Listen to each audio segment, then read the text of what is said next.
میں یہ عرض کر رہا تھا معراج نبی صلی اللہ علیہ وسلم کو جسم کے جسد اطہر کے ساتھ ہوئی. یہ اللہ کی طرف سے ایک معجزہ تھا. آپ صلی اللہ علیہ وسلم بیت المقدس میں گئے. معراج میں کیا کیا حکمتیں تھیں؟ سب سے بڑی حکمت یہ تھی کہ اللہ نے محمد صلی اللہ علیہ وسلم کو سب سے آخر میں بھیجا لیکن بنایا سب سے افضل. تو پریکٹیکلی کچھ ایسے کام کروانے تھے تاکہ آپ کی پریکٹیکلی فضیلت، عملی دنیا میں آپ کی فضیلت تمام پیغمبروں پر ثابت ہو جائے. تو سب سے پہلا اللہ نے اپنے قریب بہت کیا، ساتویں آسمان پہ لے گئے تاکہ رسول اللہ صلی اللہ علیہ وسلم کا اللہ کے ساتھ قرب زیادہ ہو جائے. نمبر 2، نبی صلی اللہ علیہ وسلم کو یہ فضیلت کہ آپ نے مسجد حرام میں نماز پڑھائی، آپ کو یہ فضیلت مسجد نبوی میں نماز پڑھائی. یہ دونوں بڑی عظیم مسجدیں ہیں. لیکن ایک اور اسلام میں بہت عظیم مسجد ہے جہاں ہزاروں پیغمبر آئے، وہاں بہت سارے پیغمبروں کا قبلہ تھا وہ مسجد، جہاں موسیٰ علیہ السلام آئے، جہاں عیسیٰ علیہ السلام آئے، ابراہیم علیہ السلام بھی گئے وہاں پہ، سلیمان علیہ السلام، داؤد علیہ السلام. تو یہ سارے پیغمبر تو اصل میں یہودیوں اور عیسائیوں کے نہیں ہیں، اصل میں یہ کس کے ہیں؟ ہمارے. اصل میں تو ہم ان کی تعلیم پر عمل کرتے ہیں. یہود و نصارہ نے تو ان کا نام استعمال کیا ہے، ان کی تعلیمات پہ عمل نہیں کیا. ایک ٹرین میں نا ایک انگریز تھا، بر صغیر کا واقعہ ہے.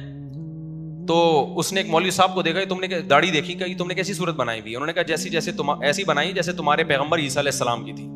وہ بیچارہ لاجواب ہو گیا کہ یار ہمارے پیغمبر کو فالو کون کرتا ہے؟ فالو تو یہ لوگ کر رہے ہیں. تو قرآن کہتا ہے النبی اولی بالمؤمنین من، وہ قرآن کہتا ہے کہ ان اول الناس بابراہیم للذین تبعوہ وہذا النبی. ابراہیم کے قریب یہ نبی ہیں اور جو ان نبی کو فالو کر رہے ہیں. یہود و نصارہ دعویٰ کرتے ہیں ہم ابراہیم علیہ السلام کو مانتے ہیں، وہ ہمارے پیغمبر ہیں. قرآن کہہ رہے اصل میں وہ کس کے پیغمبر ہیں؟ مسلمانوں کے. کیونکہ ان کی تعلیمات کو کون فالو کر رہا ہے؟ مسلمان فالو کر رہے ہیں. کیونکہ ابراہیم شرک نہیں کرتے تھے، وہ کسی مخلوق کو اللہ کا بیٹا نہیں کہتے تھے. تو اب چونکہ وہ بیت المقدس بھی بہت عظیم مسجد ہے، نبی نے فرمایا جس نے مسجد حرام میں نماز پڑھی 1,00,000 نمازوں کا ثواب، مسجد اقصی میں نماز پڑھی 50,000 نمازوں کا ثواب، اور مسجد نبوی میں نماز پڑھی 1,000 نمازوں کا ثواب. تو مسجد اقصی کی بڑی فضیلت ہے، وہاں بہت سارے پیغمبر مدفون ہیں، دفن ہے وہاں پہ. تو اللہ یہ چاہتے تھے کہ اپنے حبیب صلی اللہ علیہ وسلم کو اس فضیلت سے محروم نہ کریں. اچھا، اس میں حکمت یہ تھی کہ نبی کی فضیلت میں بھی اضافہ ہو جائے کہ آپ مسجد اقصی میں بھی نماز پڑھیں اور مسجد اقصی کی فضیلت بھی اور زیادہ بڑھ جائے. اب ہم اگر مسجد اقصی جائیں تو ہمارے ذہن میں خلش رہے گی، بھائی یہاں موسیٰ کلیم اللہ آئے، بھائی یہاں یوسف علیہ السلام آئے، بھائی یہاں ابراہیم علیہ السلام آئے، بھائی یہاں پر داؤد علیہ السلام آئے، سلیمان علیہ السلام آئے، اور پتہ نہیں کتنے پیغمبر آئے، عیسیٰ علیہ السلام آئے، لیکن محمد صلی اللہ علیہ وسلم یہاں نہیں آئے. تو اللہ نے مسجد اقصی کی فضیلت کو 4 چاند لگانے کے لیے سید الانبیاء آخری پیغمبر کو بھی مسجد اقصی میں بھیج دیا. آپ وہاں جا کے نماز پڑھیں تاکہ مسجد اقصی کی فضیلت بھی بڑھ جائے. علماء جب وہ لوکیشن بتاتے ہیں یہاں نبی آئے تھے، یہاں آپ نے امامت کی. ایک بات. دوسری حکمت کیا تھی؟ صحیح بخاری کی حدیث، صحیح مسلم کی حدیث کہ تمام پیغمبروں کی ہمارے نبی صلی اللہ علیہ وسلم نے مسجد اقصی میں امامت کی ہے. اللہ نے تمام پیغمبروں کو جمع کر دیا، تمام پیغمبروں کو جمع کر دیا، سارے پیغمبر اکٹھے ہوئے وہاں پہ. اس میں بھی کیا مقصد تھا کہ ہمارے نبی صلی اللہ علیہ وسلم کی فضیلت کو ثابت، کیونکہ جو سب سے افضل ہوتا ہے اس کو امام بنایا جاتا ہے. ایک عالم ایک علمی نقطے کی بات کرتے تھے کہ دیکھو حدیث سے یہ بات ثابت ہے کہ سورہ فاتحہ صرف نبی پہ نازل ہوئی ہے. اس سے پتہ چلتا ہے کہ دوسرے پیغمبروں کو شاید سورہ فاتحہ نہ آتی ہو. تو جب ہمارے نبی نے نماز پڑھائی تو ان کے طریقے سے پڑھائی ہوگی یا اپنے طریقے سے؟ اپنے طریقے سے. تو فاتحہ نبی نے پڑھی، پیچھے جو پیغمبر تھے وہ کیا تھے؟ خاموش تھے. اس کا مطلب بغیر فاتحہ کہ ان کی نماز ہو گئی کہ نہیں ہو گئی؟ کیونکہ انہوں نے تو صرف سنی ہے. تو یہ امام حنیفہ کا موقف ہے، امام فاتحہ پڑھے گا، پبلک سنے گی تو نماز ہو جائے گی. لیکن یہ کوئی اتنی بڑی دلیل نہیں ہے کہ اس کو آپ مناظروں میں چیلنج کرنا شروع کر دیں. اصل دلائل ہمارے وہ حدیث ہے من کان لہ امام فقراءۃ الامام لہ قراءۃ. صحیح حدیث ہے، جس شخص کا کوئی امام ہے تو امام کی قراءت مقتدی کے لیے کافی ہے. دوسری صحیح مسلم کی حدیث ہے، امام کو امام بنایا جاتا ہے تاکہ اس کی اقتدا کی جائے. اذا کبر فکبروا، تکبیر کہے تکبیر کہو. واذا قرأ فانصتوا، جب تلاوت شروع کر دے خاموش ہو جاؤ. واذا قال ولا الضالین، جب ضالین کہے تو آمین کہہ دو. اس سے بھی پتہ چلتا ہے کہ امام. اور تو یہ دلائل ہے ہمارے. خیر ہم آگے چلتے ہیں. تو اللہ نے اپنے حبیب صلی اللہ علیہ وسلم کی امامت میں تمام پیغمبروں کو جمع کیا تاکہ عملی طور پر بھی رسول اللہ صلی اللہ علیہ وسلم کی فضیلت ثابت ہو جائے. وہاں سے پھر براق کے ذریعے آپ کو آسمانوں میں لے جایا گیا اور یہ چند سیکنڈ میں یہ کام ہوا ہے.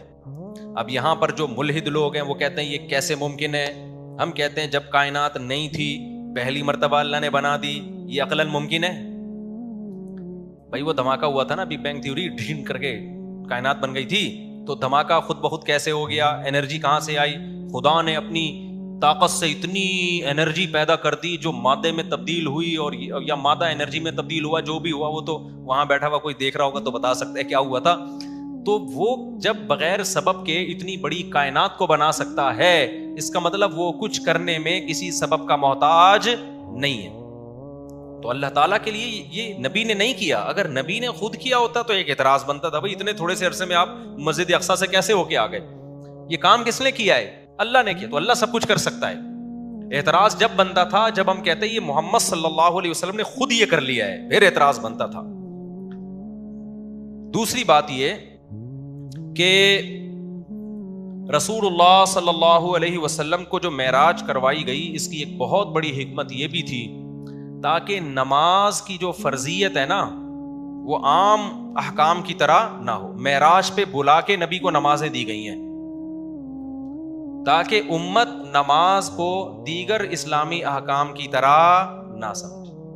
بھائی آپ نے جب کسی کو گفٹ دینا ہوتا ہے, ایک طریقہ تو یہ ہے کہ آپ پوسٹ کر دیتے ہیں, اس کے گھر میں لیٹر آیا, کھولا تو 5 روپے نکلے اس کے اندر سے, ٹھیک ہے نا, 50 روپے کا نوٹ نکلا. یہ بھی ایک طریقہ ہے گفٹ دینے کا. ایک طریقہ ہے کسی بندے کو بھیج دیا. ایک طریقہ ہے آپ کہتے ہیں یار یہ تو میں یہ بڑا گفٹ آپ کو دینا چاہتا ہوں, یہ میں آپ کی دعوت کروں گا, آپ میرے گھر آئیں گے, کھانا کھائیں گے, سیلفیاں لیں گے ہم دونوں مل جل کے, اس کے بعد یہ ڈبہ میری موجودگی میں کھلے گا, گفٹ کا ڈبہ. آپ سمجھ جاؤ گے بیٹا کوئی چھوٹی چیز نہیں. ویسے ہی اگر گفٹ دینے کے لیے بھیج دے تو خالی ڈبہ ہی بھیج دے. وہ جب گھر بلا کے دیا جائے گا تو چھوٹی چیز گفٹ نہیں دی جاتی. تو اللہ نے اپنے حبیب صلی اللہ علیہ وسلم کو اپنے پاس بلا کے نمازوں کا تحفہ دیا. اور کیسے دیا؟ پہلے 50 نمازیں فرض کی. دیکھو اللہ نے کرنی 5 ہی تھیں. لوگ کہتے ہیں اگر راستے میں موسیٰ علیہ السلام سے ملاقات نہ ہوتی تو وہ تو 50 ہو جاتی, ہم تو مر جاتے. اللہ نے 50 دینی نہیں تھی. دینی کتنی تھی؟ 5 ہی دینی تھی, لیکن ایک پروسیس کے تحت دینی تھی. یہ بتانا تھا کہ میں چاہتا تو یہ تھا کہ تم ہر وقت نماز ہی پڑھا کرو, ٹھیک ہے نا. 50 کا تو مطلب یہی ہوتا نا, لیکن مجھے پتا ہے تم یہ کر نہیں سکتے, تو چلو 5 کر لو. ثواب کتنے کا مل جائے گا؟ 50 کا مل جائے. جیسے آدم علیہ السلام سے جو خطا ہوئی اور جنت سے نکلے, تو یہ تو پلاننگ تھی اللہ میاں کی پہلے سے, ٹھیک ہے نا. خطا نہ ہوتی تو جنت سے نہ نکلتے, جنت سے نہ نکلتے تو زمین پہ نہ آتے, زمین پہ نہ آتے تو آزمائش کہاں سے ہوتی؟ تو پیدا تو کس کام کے لیے کیا تھا؟ آزمائش کے لیے. تو اللہ نے کہا چلو شیطان کو تھوڑا سا ورغلانے دو, آدم کو خطا کرانے دو. اللہ کو پتا ہے یہ تو توبہ کر کے ٹھیک ہو جائیں گے, لیکن اس بہانے یہ جنت سے نکلیں گے. پھر ان کی اولاد کو میں بتاؤں گا کہ گناہ وہ چیز ہے جو آپ کو جنت سے نکالتا ہے, اور اگر گناہ ہو جائے تو توبہ وہ چیز ہے جو دوبارہ جنت میں لے جاتا ہے. اور یہ سبق بھی ملے گا کہ شیطان نے بھی غلطی کی, آدم نے بھی غلطی کی. شیطان کو حکم دیا سجدہ کر, شیطان نے کہا نہیں. آدم کو حکم دیا اس درخت کے قریب نہ جانا, آدم بھی چلے گئے. خطا دونوں سے ہو گئی نا. لیکن شیطان سے جب غلطی ہوئی, اللہ کو غصہ آیا, تو شیطان غصے کے جواب میں توبہ کرنے کے بجائے اور اکڑ گیا, اور کہنے لگا موت تک زندگی دے, سب کو جہنم میں لے کے جاؤں گا. اکڑا ہوا ہے اب تک. اور آدم کو جب پتا چلا اللہ کو غصہ آیا ہے, تو آدم نے کیا کہا؟ ربنا ظلمنا انفسنا, اے ہمارے رب ہم سے اپنی جان پر ظلم ہو گیا. وَإِن لَّمْ تَغْفِرْ لَنَا وَتَرْحَمْنَا, معاف کر دے, تو نے معاف نہیں کیا, برباد ہو جائیں گے.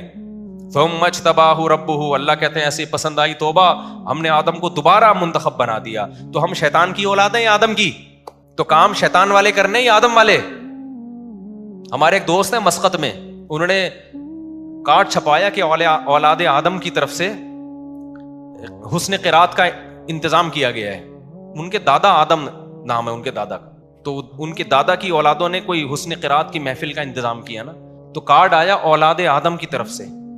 میں حیران کہ یار یہ آدم علیہ السلام کی اولاد تو پوری کائنات ہے, یا کوئی نئے بچے دریافت ہوئے آدم علیہ السلام؟ ہو سکتا ہے کوئی پرانے غار میں سے نکلے ہوں, وہ آدم علیہ السلام کے جو سچی مچی کے قریب کے بچے ہوں, ان کی طرف سے انتظام. میں نے کہا یہ اولاد آدم تو سب لوگ ہی ہیں, تو یہ آپ لوگ کیا؟ انہوں نے کہا ہمارے دادا کا نام تھا آدم. میں نے کہا اللہ تعالیٰ آدم کی اولاد کو صحت اور عافیت والی زندگی, اور ایسے پروگرام انعقاد کرنے کی بار بار توفیق عطا فرما۔ تو خیر، ہم کس کی اولاد ہیں؟ آدم کی، شیطان کی نہیں ہے۔ تو کس کے طریقے پہ ہم نے چلنا ہے؟ آدم کے۔ غلطی سے بچنا ہے، ہو جائے تو کیا کرنا ہے؟ گڑ گڑانا ہے اللہ کے ساتھ، اے اللہ معاف کر دے، اے اللہ معاف کر دے، اے اللہ معاف کر دے۔ تو اللہ کہتے ہیں 100 بار گناہ کر کے 100 بار بھی توبہ کی تو توبہ میں تاخیر ہو سکتی ہے، اللہ کی طرف سے معافی میں تاخیر نہیں ہوگی۔ تو یہ بھی حکمت تھی۔ خیر، تو اسی طرح جو رسول اللہ صلی اللہ علیہ وسلم جب معراج پہ گئے نا، تو اللہ نے جو 50 فرض کی تھی، اللہ کو پتا تھا یہ نہیں پڑھیں گے 50 نمازیں۔ شادیاں کس وقت کریں گے پھر یہ اگر 50 نمازیں پڑھیں گے؟ 4 شادیاں بھی تو کروانی ہے نا، بچے بھی پلوانے ہیں ان سے، تو ہر وقت باوضو رہیں گے یہ؟ تو پھر کیا خیال ہے؟ ان کا تو وضو ہی نہیں ٹوٹے گا کبھی۔ تو اللہ میاں نے موسیٰ علیہ السلام کے دل میں ڈالا کہ یہ 50 نمازیں لے کر آ رہے ہیں نبی صلی اللہ علیہ وسلم، لیکن حضرت موسیٰ کے دل میں اللہ نے ڈال دیا کہ کیا کرنا؟ اعتراض کرنا۔ حضرت موسیٰ سے ملاقات ہوئی، کیا دیا گیا؟ آپ نے فرمایا کہ 50 دی گئی ہیں۔ حضرت موسیٰ نے کہا میری امت پر تو اس سے کم نمازیں فرض ہوئی تھی، وہ پوری نہیں کر سکے، آپ کی امت کیسے کرے گی؟ ہوتے ہوتے کم کرتے کرتے کتنی ہو گئیں؟ 5 نمازیں۔ تو حضرت موسیٰ علیہ السلام سے اللہ کرے ہم سب کی ملاقات ہو جنت میں، ہم سب ان کو مبارکباد دیں گے، حضرت آپ کا بہت بہت شکریہ۔ کیا خیال؟ تو لیکن حضرت موسیٰ سے ایک دفعہ بات کر کے نہ ہٹ جانا، کیونکہ بہت زیادہ جلالی پیغمبر ہیں۔ میں نے بتایا تھا نا، موت کا فرشتہ آیا انسانی شکل میں، حضرت موسیٰ نے پوچھا کیسے آنا ہوا؟ اس نے کہا آپ کی روح قبض کرنے۔ حدیث میں آتا ہے کھینچ کے تھپڑ لگایا، اس کی آنکھ نکل کے گر گئی باہر۔ ٹھیک ہے نا، جلال بہت تھا۔ اپنے بھائی ہارون کی داڑھی پکڑ کے کھینچا تھا نا کہ یہ قوم کیا کر رہی ہے۔ تو خیر، تو یہ معراج میں بہت ساری حکمتیں تھیں، بہت سارے۔ پھر رسول اللہ صلی اللہ علیہ وسلم کے اس معجزے کو اللہ نے ثابت بھی کیا۔ مشرکین نے پوچھا کہ آپ کیسے دعویٰ کرتے ہیں؟ اگر آپ گئے ہیں تو بتائیں مسجد اقصیٰ کیسی ہے؟ آپ صلی اللہ علیہ وسلم نے فرمایا کہ مجھے پورے طور پہ، کیونکہ ایک دفعہ جب کوئی شخص ہو کے آتا ہے تو اسے پورا تھوڑی یاد ہوتا ہے کہ کون سا ستون کدھر ہے اور کون سی جگہ کدھر ہے۔ لیکن مشرکین نے پروپیگنڈا کرنا شروع کر دیا، تو اللہ تعالیٰ نے اپنے حبیب صلی اللہ علیہ وسلم کے سامنے پورا نقشہ کر دیا بیت المقدس کا، اور آپ نے پوری ایک ایک چیز اس کی بتائی۔ پھر آپ نے ان قافلوں کا بھی بتایا جو راستے میں آ رہے ہیں۔ وہ قافلے جب پہنچے تو بالکل اس طریقے سے بتایا جس طریقے سے وہ قافلے سفر کر کے آئے ہیں۔ تو یہ اللہ تعالیٰ نے ایک معجزہ دکھایا، اور اس میں حکمتیں کیا تھیں؟ یہ ثابت کرنا کہ یہ پیغمبر تمام پیغمبروں سے افضل ہے، یہ ثابت کرنا۔